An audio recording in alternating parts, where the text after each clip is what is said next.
Hi, kitty cats. Are you feeling powerless right now? Overloaded? Unable to move? I'm asking. Drop your answer in the comments right now because we're going to talk about them. Because you're not alone and you are not crazy. These are real reactions from your body's biochemistry. So let's give what you're feeling, what I'm feeling, a name.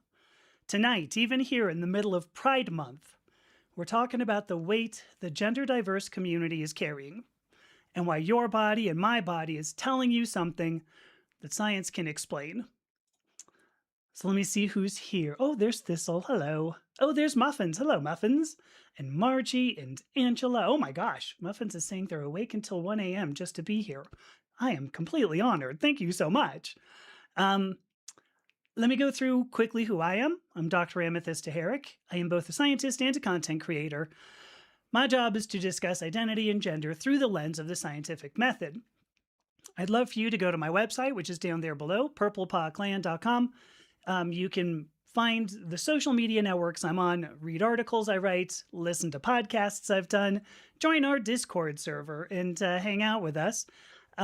And finally, you can even look at the hypnotherapy work that I do to help people process some of these issues with identity and gender. Now, if you'd like to support my work, you can get a subscription on the website, purplepawclan.com, for as little as $5 a month. You can sign up for the free newsletter that I intended to send out yesterday and totally forgot. So I suppose I should do that tonight. And if you follow me on social media and like and share what I do, that is beautiful support, so thank you. And finally, if you have your own original work regarding identity and gender, I like to publish other people's work. So email me. There is a contact page on the website, which, for the last time, is purplepawclan.com. Okay, who do I have here? So I want to talk about why I did, why I'm doing this live stream. Even in Pride Month, when we're supposed to be kind of celebrating here, I feel a sense of anxiety. We're getting close to closing out, so we're getting ready to close out Pride Month 2026. And like every Pride Month, it seems like this one's been bittersweet, right? We're celebrating ultimately like never before. But in part, that's because we're being attacked like never before.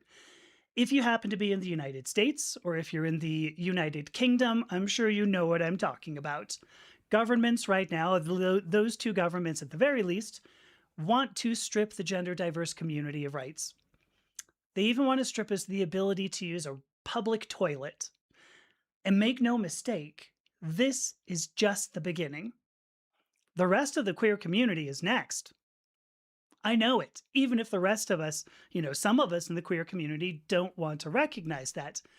The attacks are only ramping up, especially as we see the cracks in the foundation of the Trump administration and MAGA's ascent to power.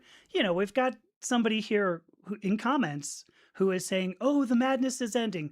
Untrue.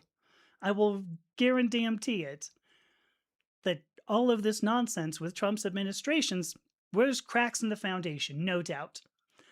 So tonight I don't want to be all doom and gloom, because while we continue to face these challenges, we also need to know that they can end. And that's important. How do I ditch this guy? Wow. Bye. We also need to know that all this can end, right? I don't want to be all doom and gloom. We need to know that all of this is going to end. So tonight, what I want to do is, please, like I said, drop your comments in the drop your experiences in the comments. I'm going to read these real comments about how you're feeling right now, because we need to acknowledge that these feelings are not made up. They are not performative. No, these feelings are real. And how do I know these feelings are real? Because science has a name and an explanation for what you're feeling and what I'm feeling. So we have talked about stigma several times on the show here. We've talked about stigma and how it affects performance within marginalized communities. But we've never actually talked about the biology, ultimately, that drives it. As humans, we evolved responses to danger in order to protect ourselves. And yes, I'm using that word specifically, danger.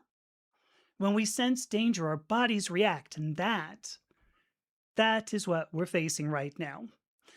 So the topics we're going to cover here. We're going to talk about what happens to a body, specifically a human body, when it faces chronic stress or chronic trauma. This is called allostatic load, and it's not going to be. I'm not going to get too technical, but we're going to talk about that. We'll be able to talk about why stigma causes lower performance. And this time, I'm not just going to talk about the psychology, the sociology, which is great, but today I want to talk about the biology, which is embodied by something called the minority stress model. And then finally, we'll talk about what a constant sense of danger does to your biochemistry. As a human, you have a highly sensitive endocrine system that reacts to danger. And that's called, the way it does it is through something called the HPA axis, which stands for hypothalamus, pituitary, and adrenal gland axis. It's an endocrine, your entire endocrine, a lot of your endocrine system. So I'm going to look at a few of the comments about how you're feeling, and then from there, let's talk about the effects of chronic trauma. Let me see. This is, I think many of us are feeling this right now. Many of us want to shit somebody else. I'm pretty confident of that. Let me see. Right now, Margie is feeling, Thistle is feeling certifiably insane, and 4 out of 5 psychologists agree for their patients who chew gum. So there you go. Margie got a formal diagnosis of ADHD. Yay. Oh, hi, Anita. Anita's here. We got Bo Hall. Hello. Good to see you. Angela says, definitely being attacked in the UK. I feel like we see people, there are pundits, who say, well, these aren't attacks. Right? We talked about this on Sunday. I'm just asking questions. As if, asking questions on whether or not somebody should be able to exist is just asking questions. I mean, there's obviously a political agenda behind that, and it's a load of crap that they're just asking questions. These are attacks, period. Anita, thankfully, has been out long enough and lives in a friendly enough place that they don't have to think about being trans constantly anymore. I think that's good. And you and I have spoken a little bit too, because Anita, if you don't mind me sharing, is somewhat on the spectrum. Maybe I should have waited until you said yes or no. And there are some certain things that like they just kind of go, yeah, whatever. I never really was never really all that concerned about it. So I think that's good. Most of us are not able to do that, and we'll get into that. Yeah, here we go. Margie says she's sure glad to see Keir Starmer, of course, who just resigned from being PM in the UK. So, and Margie says something that I think makes perfect sense. Her HPA axis is utterly exhausted. There's a reason for that. So let's start with that. Let's talk about, at this point, the wear and tear on your body from chronic stress. Now, if you live in the United States, there are very clear public examples of allostatic load. So if you look at photos of a president, okay, stand with me for a moment, or I swear we're going to get something. If you look at photos of a president, 2 that I'm thinking in particular, that's 4 fingers, I know. But if you look at George W. Bush and Barack Obama, both of those are exceptional examples, because you look at their photos, right? They're going into the White House and they're like, right, they're happy. They're fresh-faced. The photos coming out of their term are like this. They're worn down. They're all gray-haired. Fascinating point here. Photos of Trump don't really have that effect. And believe it or not, that is actually another good example of allostatic load. So let's define allostatic load. This is the damage, and that's a good word to use there. This is the damage done to the human body from repeated or chronic exposure to stress or trauma. This is very clinical, right? It makes sense, I guess. But a good question at this point is, what exactly defines stress? I think I did a live. I know I wrote an article, but I believe I did a live in the last couple of years just talking about stress. Because as it turns out, there are 2 types of stress. One is called eustress. And this is the stress that you feel. Well, this is what you feel when things are going really well. The other type of stress is called distress. And this is what you feel when things aren't going well. Now, who, of course, defines whether things are going well or not? Well, you do. One person's distress might actually be another person's eustress. Now, how does that work? Let me throw down a couple of, like, hopefully at least a funny kind of example. Eustress can be like quitting a job and beginning another, right? You've quit the job. You're now glad you left those bastards at the last company, right? You're sure that you're so glad you'll never see those bastards at the last company again. And you're sure that these new bastards at the new company, you're sure you're going to like them better. They'll like you better. But there is a measure of uncertainty involved in how things are going to go at this new job.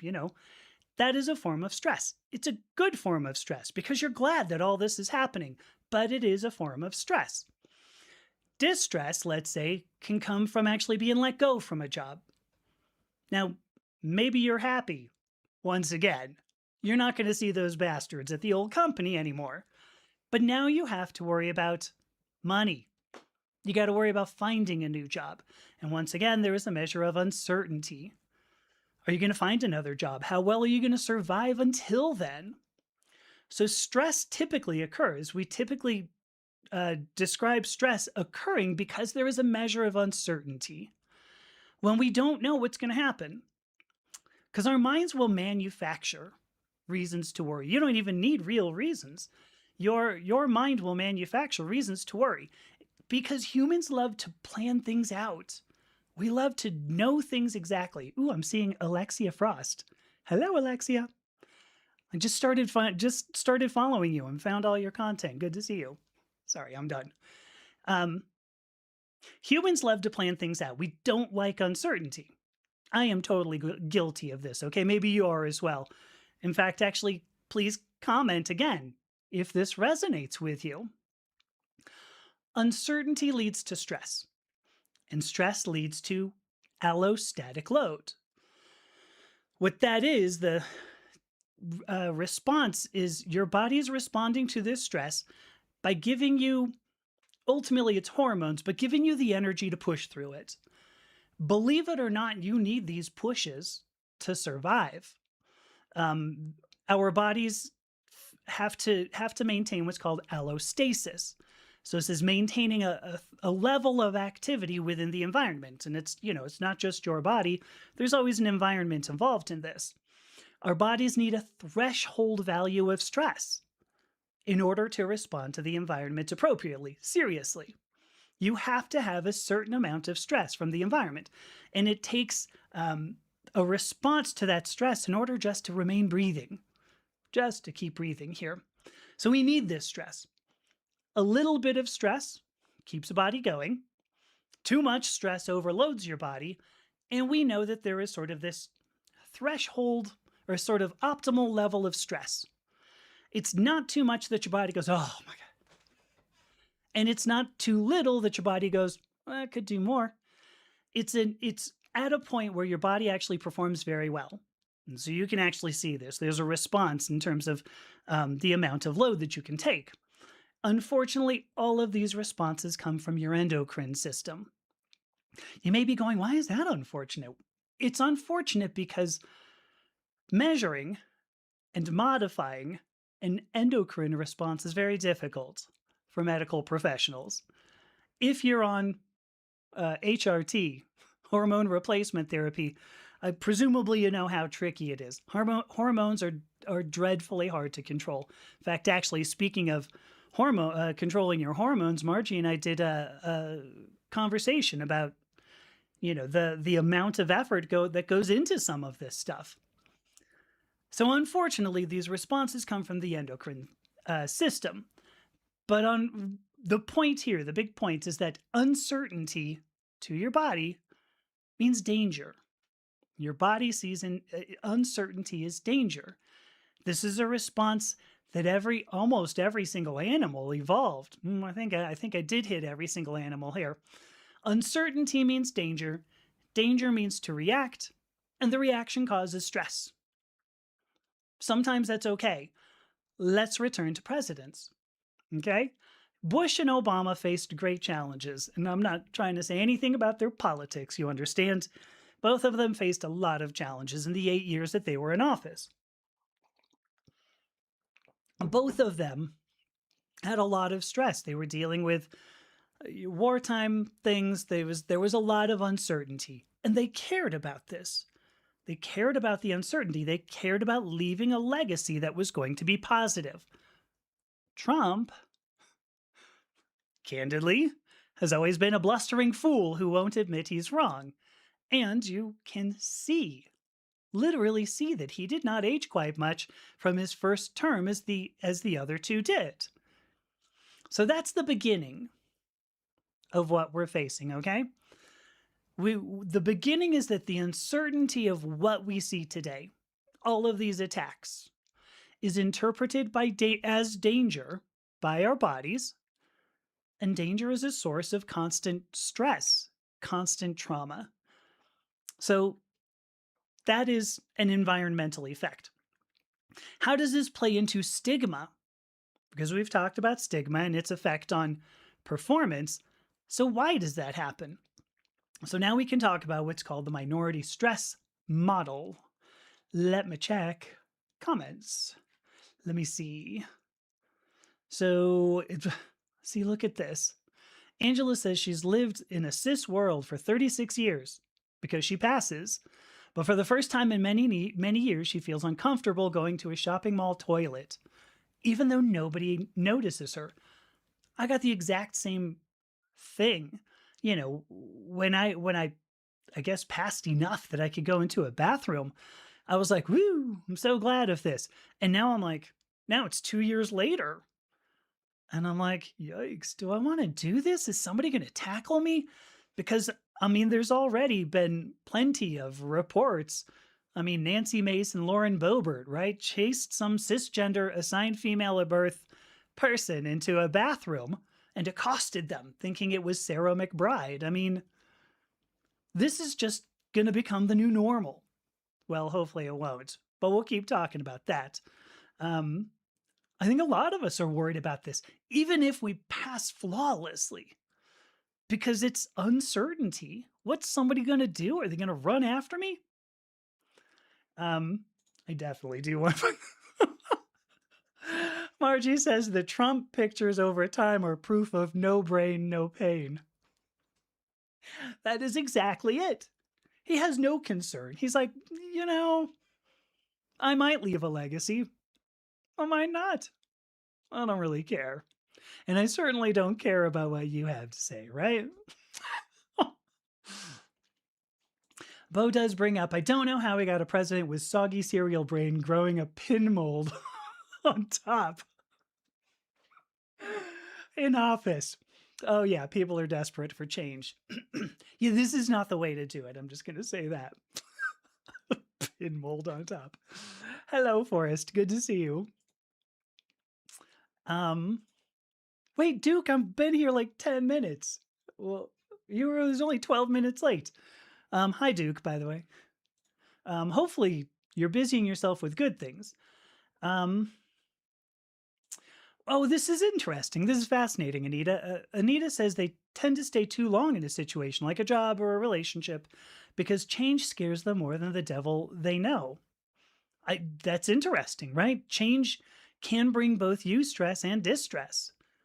And that's part of it right there. It's totally true. I don't know. Ooh, who is this about?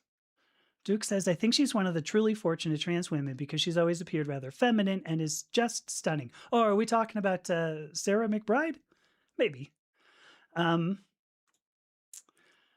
here we go. Well, yes. I mean, and here you go.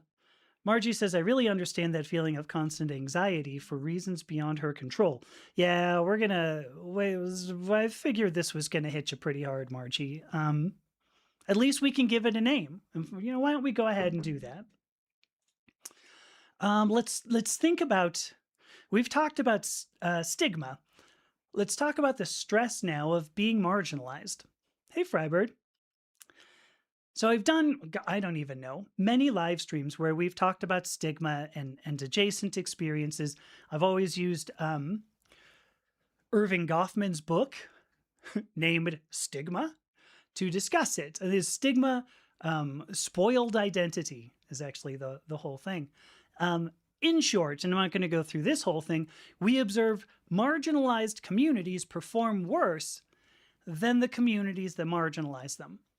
And I used that phrasing on purpose. The communities that marginalize them.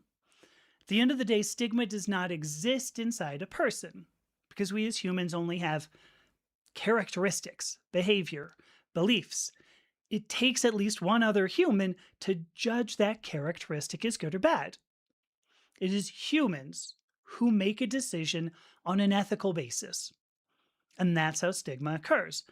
When stigma occurs, we have talked about two specific results. One was called attributional ambiguity. Maybe you remember these: attributional ambiguity and stereotype threat. Now, both of these have to do with being judged. With attributional ambiguity, you don't really know if or even why you're being judged, but you feel you might be.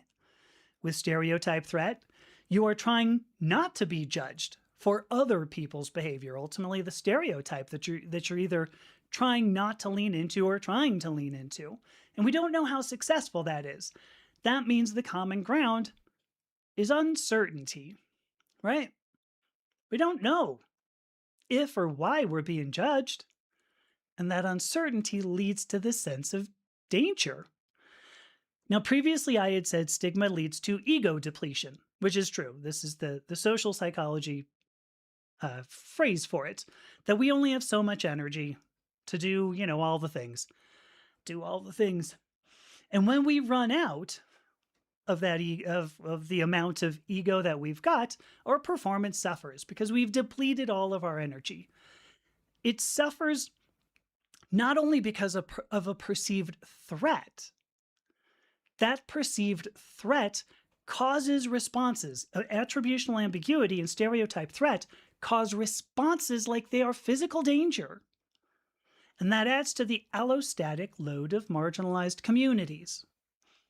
And this is why, if you're curious, this is why when you find a community that accepts you, it feels like a weight off of your shoulders, right? Maybe you felt this before. This weight that comes off, you go, oh my gosh, here are people who accept me as just the person I am. Because literally that is what is happening. You're not perceiving danger, and your body doesn't respond to it. Not responding to the danger means your body can be more relaxed. So now we've talked about how allostatic load is part of a typical human response to uncertainty, and how that uncertainty gets ramped up, particularly for communities that are marginalized, like the gender diverse community, the queer community. So what's actually going on in your body? We can now talk a little bit, I swear, about the endocrine response that characterizes allostatic, how allostasis is maintained. Now, I promise this part's not too long. I didn't want to do a whole undergraduate biology lecture tonight, so stand strong here. Let me go check comments here.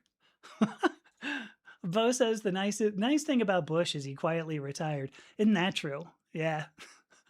I saw a photograph when the Obama Obama Presidential Center opened in Chicago recently. There's a picture. It's like you can tell Obama's doing like a selfie here. I'm trying to see if I can get as you can see, he's like doing a selfie, and it's like there's Obama, and then next to him is Bush, and behind him is Clinton. I think actually Biden, and then Clinton behind Bush.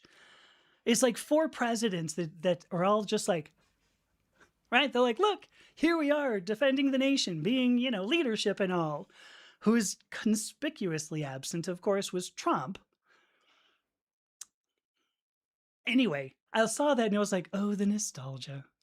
I didn't really care for any of those all four of them. None of the four did I go, that was a great president. I'm so glad that we had that president. None of the four. And then nostalgia hits so hard. I'm like, God, I miss all of you. I even miss W. So, let me see. Margie says, there we have an example of the world being significantly proved by someone making awful paintings. Unfortunately, we also have examples of people making terrible paintings, destroying the world. Thanks a lot, Hitler. That was a Shakespeare, first of all, hello, says they know why they're exhausted. There's so many meetings, being both transgender and in politics. It's been quite the life change. I believe it. Oh, Frybird says happy Pride, happy Pride. Thank you for sending the gifts, Frybird. Very much appreciated. Wow. Shakespeare said they had meetings from 11 a.m. to 11 p.m. Fighting for our rights is a lot of work. That's for sure. This is why you do it. And I just sit here and talk on a live stream. It's easy. So thank you for your service. As Margie says, thanks for doing the good work, as Anita says. Let me see. What else do we have here? Oh my goodness. Dodgy Archetype, first of all, hello. Says right now they're too busy burning in a 40-degree humid heat wave to be stressed about their rights being taken away. I'm going to tell you, I'm sitting here, I'm sweating so much. I'm looking at my hair going, oh boy, this is going to be a big mess by the end of the hour. It'll be kind of strange. Anita says this stereotyping thing gave them an interesting idea.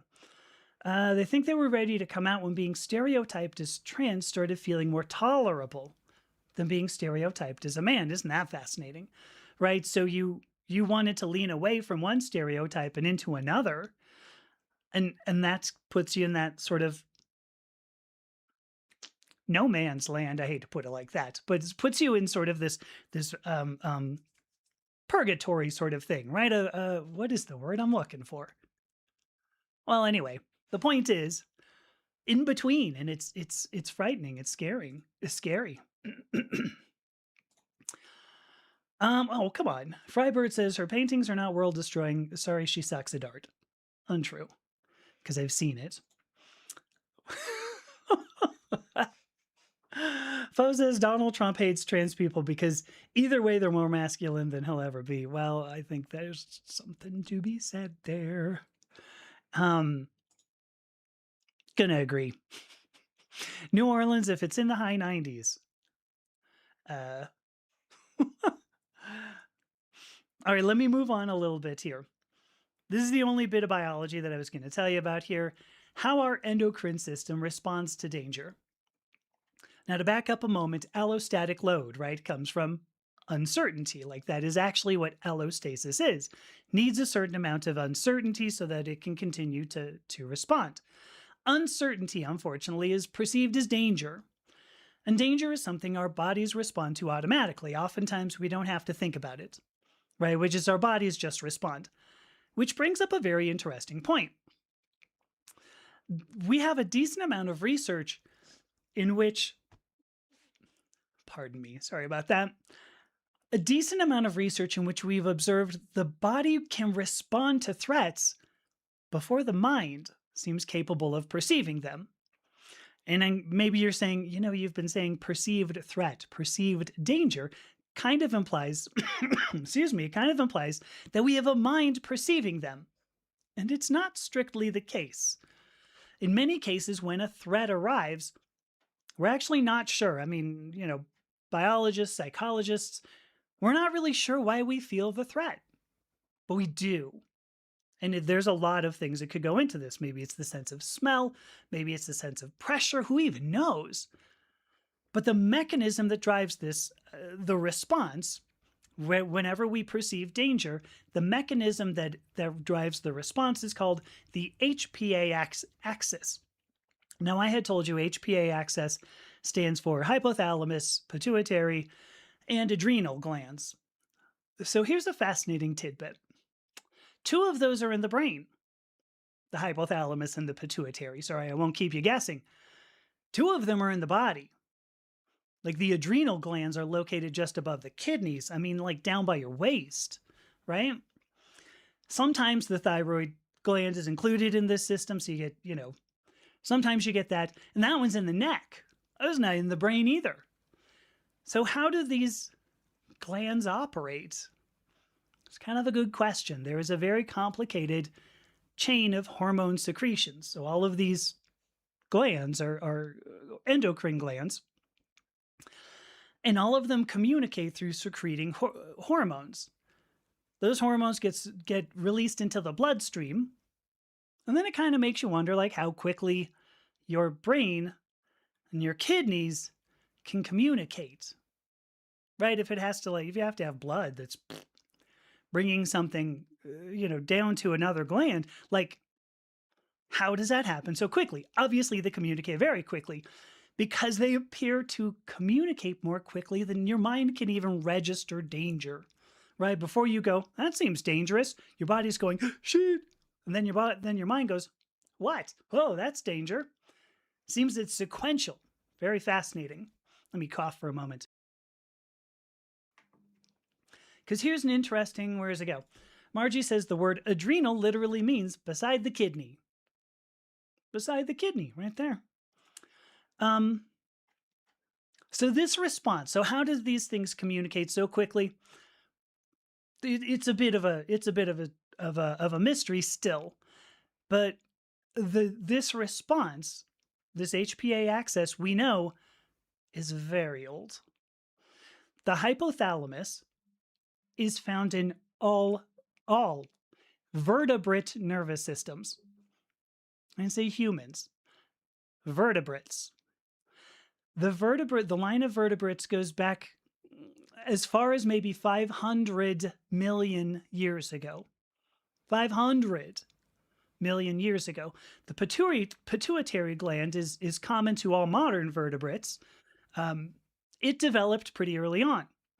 So, maybe 400 million years ago. It developed early on in vertebrates. So the hypothalamus and the pituitary have been around forever. Well, 500 million years, which seems like a pretty long time to me, because Homo sapiens, humans, is believed, we think that Homo sapiens really kind of came on the scene on the order of 500,000 years ago. And that's on the outside, you understand. 300,000 is kind of the more accepted value that you'll see. Now I'm going to compare two numbers, okay? 500,000 versus 500 million. That's a really huge jump.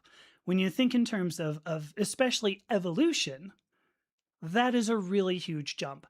Ultimately, when you think about us today, humans inherited a system that was very highly tuned by the time we got it.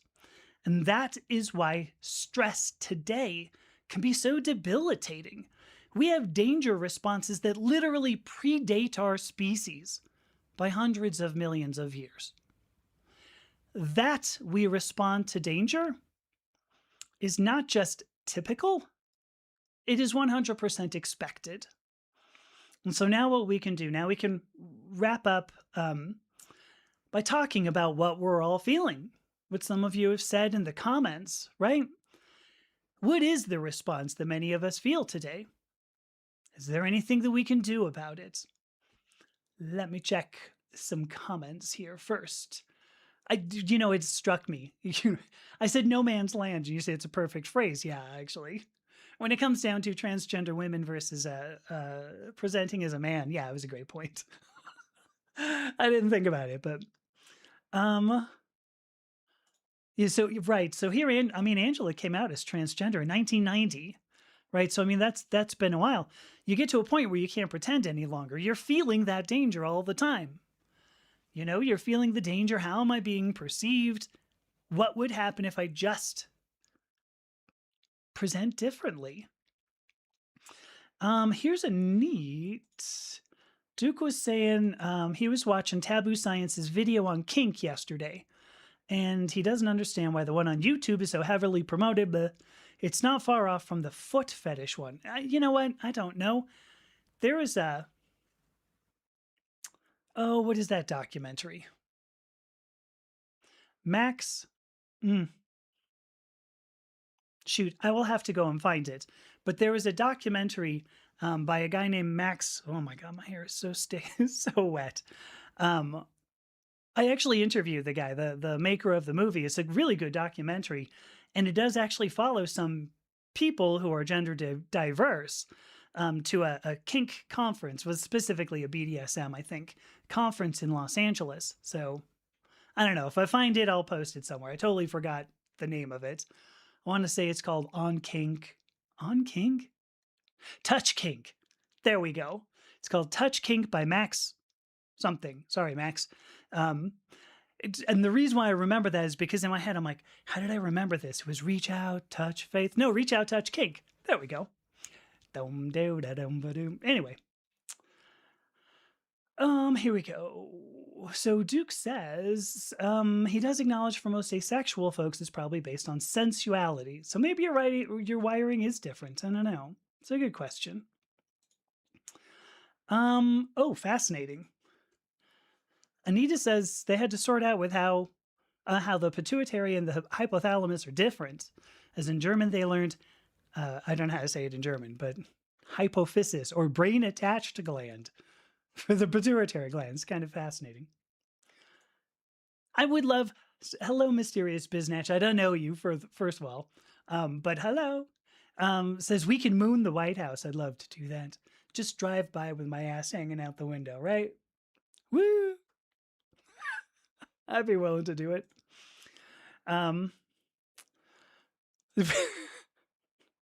You got that estrogen memory loss. You know, I had a joke going back. Oh, thank you, Max Curie. Was that his name? I had a back and forth. So I have a friend who's a transgender man, really super hilarious guy. I made some mention about something. I can't remember what it was. I said something about how beautiful Adele is. I wish I could look like Adele, something like that. And he goes, and he says, yeah, well, we can't all be Adele.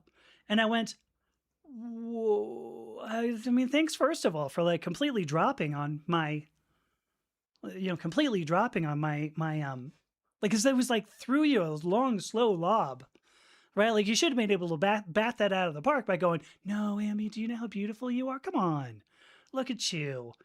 And he says, well, that's, now that I'm a man, you know how men are. Can't remember things, don't remember these things. You're too busy thinking about important things, I think is what he said. And I said, oh, true. Sorry. As a woman, I forgot. I'm just here thinking about my hairstyle. So anyway, I do want to, let me pop this up here. Max Curie. That doesn't sound like the name I remember, but do I know you? I apologize. If I do and I didn't, and I don't know who this is, I apologize. I totally know you. I don't know if I'm mad hotter than Adele, but that's me. What time is it? Oh, shoot. Okay.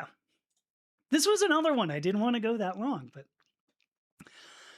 let me do some just a quick amount of, oh, that's who I thought you were. Okay. So let me go ahead and do a little bit of a wrap up here. While these responses are typical, they are still debilitating. What you feel right now is a typical response from any vertebrate that goes, that goes back to as many as 500 million years ago. This response predates our species by hundreds of millions of years. What we, excuse me, what we see today are attacks against the queer community. There's no like sugarcoating that. These are attacks against the queer community. Just knowing that we're under attack is enough to cause distress. Distress adds to allostatic load through the uncertainty of what's going to happen, because who the hell knows with some of these politicians? Not even just the Trump administration, the Starmer administration. What the hell is going to go on? In the gender diverse community, we're also highly marginalized. Several groups have made ethical decisions about who we are.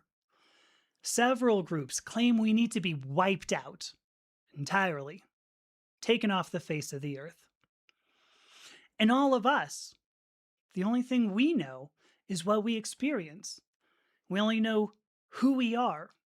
We only know what makes us human because who we are is what makes us human. We don't understand why other people would think we are bad. So, to add to the distress of being attacked, we add the uncertainty involved in being stigmatized and being marginalized. Our allostatic load increases simply by being who we are. Many of us, and I won't deny, many of us, including me, want to go into hiding. Because when you're in hiding, at least you cannot be seen and judged. The judging compounds the stress that we already feel from just regular old attacks. Regular old.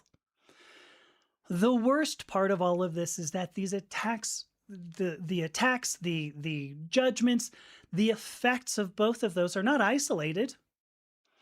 It wasn't just one mean thing and you go, oh, okay, I'll get over it. I can mourn it. I can go through the 5 stages from, pink through purple to I don't remember what they are.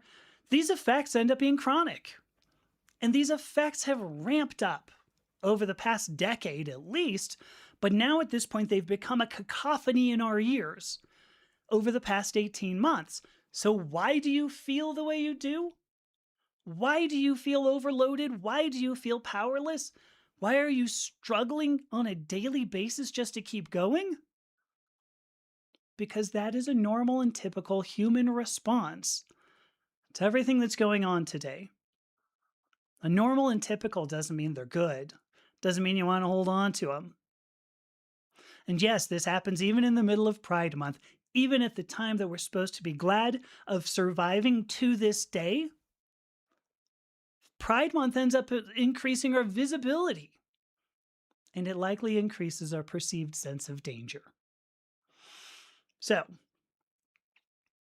what is next? Is it all doom and gloom from here? The quick answer is no. If the response has an obvious cause, and that's why I wanted to do this particular live stream, if the response is an obvious cause, that it does, the cause can be addressed. The cause can be reduced or removed, which means there is an end in sight.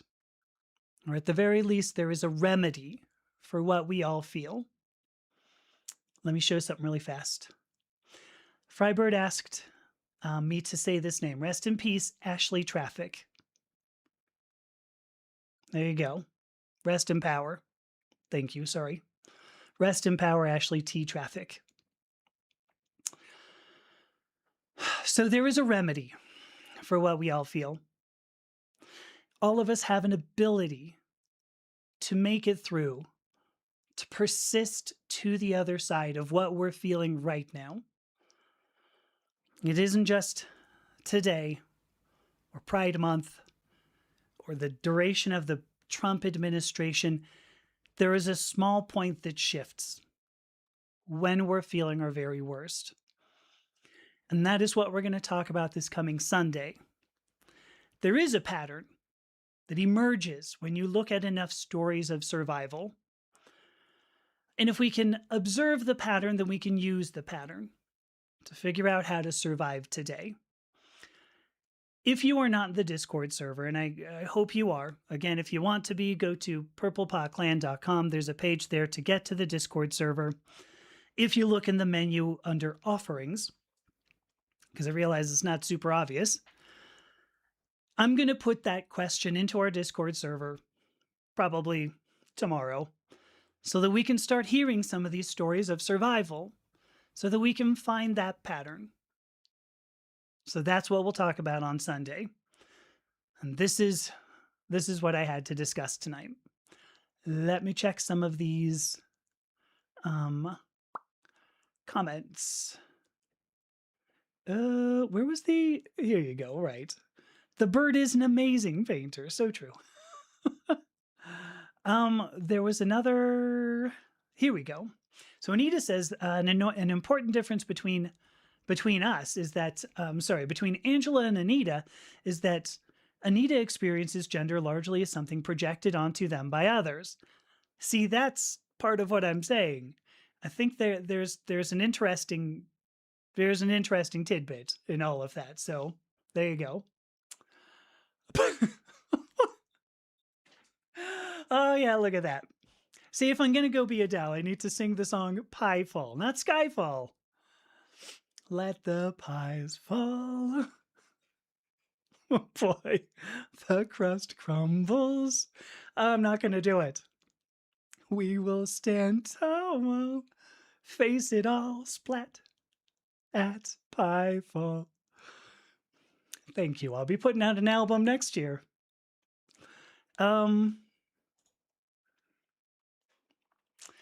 Yes, Homo sapiens, humans, we need to learn how to communicate with modern day Neanderthals like MAGA. Right? Oh gosh. It's so fascinating that these people are so unaware of their effect on so many things. So crazy, crazy thing. And yes, so Anita, great point. So Anita says, based on the age mentioned, so like 500,000 years, vertebrates, all vertebrates, the danger response came up with the development of predator-prey dynamics. Right. Yes. And so prey needed some way to understand there's a predator nearby. Otherwise, that prey would not have survived. And as we've spoken about with evolution, evolution is driven by reproduction. If you can't reproduce, it ain't going to happen. So, so thank you. Good point, Anita. Very, very good point. So Angela says she can't see the hate for transgender people getting any better in her lifetime. It's a good question. My belief, and I am apparently an optimist, I could say I'm a perfectionist, and perfect is a skinned knee. Anyway, maybe I'm an optimist, maybe I'm an idealist. I believe that all of the hate for us has ramped up over a decade, largely because of the rise of MAGA, the rise of Trump politics, MAGA politics. When Trump is gone, my belief is that MAGA politics are just going to fall apart. Thankfully, right? Because they're not making things better. I can say that much. So my belief is that as soon as Trump is gone, it's going to break up a lot of the MAGA politics, and I think that's going to be seen globally. Honestly, there are a lot of really mean people who have been emboldened, and I think it's the perfect word. It's not that they're any more right. It's not that they ever suddenly learned something. They've only been emboldened to show their hate in public by ultimately Trump and the whole MAGA movement. So better in your lifetime. I'm going to say this to you, sister. I hope that you stay alive long enough for us both to see this and for us both to kiss it goodbye. Or at the very least, for us to hope that the door doesn't hit it on the way out. So, say that much. Yeah, so here we go. So Margie says, watch the New Zealand elections in November. If things change for the better, consider coming here. I had something for the transgender joy bit that I almost used. Sorry, I had something that I almost used for the transgender joy bit about New Zealand and how people are fighting back about that particular bill to define the right biological sex and whatever into New Zealand law. There's a lot of fighting back going that I didn't understand. And Margie, I know you've been a part of that, which thank you. Yeah, it will be interesting. And believe me, I'm considering coming there. So, oh, Frybird. I just want to point out on June 30th. So TikTok already, right? I did like the subscriber drive at the end of the day to try to, drive some subscribers for Pride Month. And I said, if I get 10% growth, I'll get a pie in the face. And on TikTok, like they came through like a whole lot. I think I got about 900 new followers from that, which somewhere in that area, eight, a lot. That I was like, wowzers, okay. To the point that I'm like, all right, I guess one's not enough. Tell me more. It looks to me like maybe YouTube will make it. I'm not sure. But next Tuesday, so a week from today, we'll finish up our three stream series that to wrap up Pride Month. And then, I'll go outside and we'll have a little bit of comedy to celebrate the end of Pride Month. Um let's write Piefall for your intermission music. I think so. That's too funny. I had no idea. Oh my gosh, hi Laura Jean. Laura Jean says she remembers going to marches to legalize gay marriage in the 80s. She says she thinks she has some room for hope. I do. Oh, hi Lily Love. I'm sorry. Thank you for sending a gift, Lily Love. I do have hope. And because I just feel like this whole movement with its tremendous amount of hate has shown us what hate does. And like, there are people who are just like, holy cats, was this really my country? What the hell happened here? Specifically in the US. But I think even in the UK, people are going, what the flying? And I believe that just as the pendulum swung very badly this direction, that pretty quickly that thing's going to change direction. Thistle brings up, she doesn't think things are as bad as the loud, angry people shouting would make it seem. I agree. Something about sensationalism and media, and yes, things are rough. Don't get her wrong, but it's going to get better. I believe so. I do believe so. Because we even did something, I think it was on Sunday, the bit about, how we ended up with the biases that actually got to, what the media does, right? Why the media does what it does. So I think it's a good point. And Angela, great point, says the UK isn't due to Trump. Not entirely. It is due to a strong women's group that's obviously paid for by some author. Agreed. I think that some of that, FWS, I'm not even going to say these names, FWS, JKR, things like that, they are emboldened. They have been emboldened over the past decade, right? Because it's 2026, 10 years ago, Trump got into office. Trump got into office on the promise that he was going to protect the gay community, the queer community. Queers for Trump. I remember him holding a pride flag. I think it said Queers for Trump. I think it was. He's holding the flag. And he had that, stupid look on his face, right? That was supposed to be his shtick. And almost immediately the shtick just fell apart. Because he's, I don't know if even he agrees with himself on a consistent basis, right? So Frybird says I'm going to embarrass her. She tried to save me. My point anyway, Angela, is that no, I don't think that Trump I don't think that, FWS and JKR were caused by Trump, but I believe they were definitely inspired and emboldened. And so I think when somebody finally goes, you know what, that guy was just a big shitbag, people are going to go, I don't really want to be associated with said shitbag. And we are seeing this in some of the Congress people, especially the Congress people who have been dumped by Donald Trump, right? Marjorie Taylor Greene, John Cornyn, Bill Cassidy, was that his name? Thomas Massie, Republicans who are like, wow, I was all loyal and then he dumped me and now I'm going to say what I really think. So anyway, I think it's all a good point. Oh, here we go. Minacapella. Oh, hello. So first of all, it says, just found me recently. Well, thank you so much. I appreciate that. Saw a video, now got recommended this live stream halfway through. Well, thank you. Thank you for subscribing. Watch it later, definitely. Hopefully this one hits you.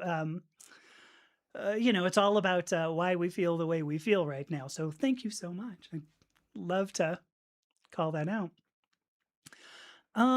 Forrest says the world is better with me in it. Maybe me, maybe Angela, maybe all of us, and enriched by all of our experiences. So I hope it is going to get better. Look at this.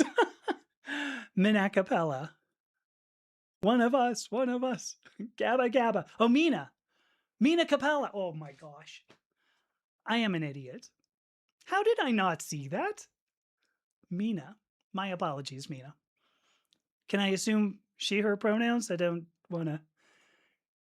Did I hit the right button? I did. Okay. Hey, Genevieve. All right, I'm going to take a quick break, if for no other reason than to walk outside and like try to cool off. Oh my gosh, I'm just soaked. Maybe it's kind of, sexy to see the sort of two-souled and tawny Yami. I don't know, but I'm going to take a break. We'll do 5 holds up 4 fingers. We'll take a 5-minute break. Right? Take a 5-minute break, and I will be back. We can play. What the hell was it? Horizon. We can either play that, or we can continue to talk about, how we feel today. Thank you, Mina. Yeah, good to luck. Oh, good luck to you, and thanks. Best to you. She, her. Thank you. So take a 5-minute break. I'll be back. We'll figure out what to do. It can be a game, or it can be whatever. We can continue to talk. So BRB. Right after I get like a big glass of ice water. 5 minutes.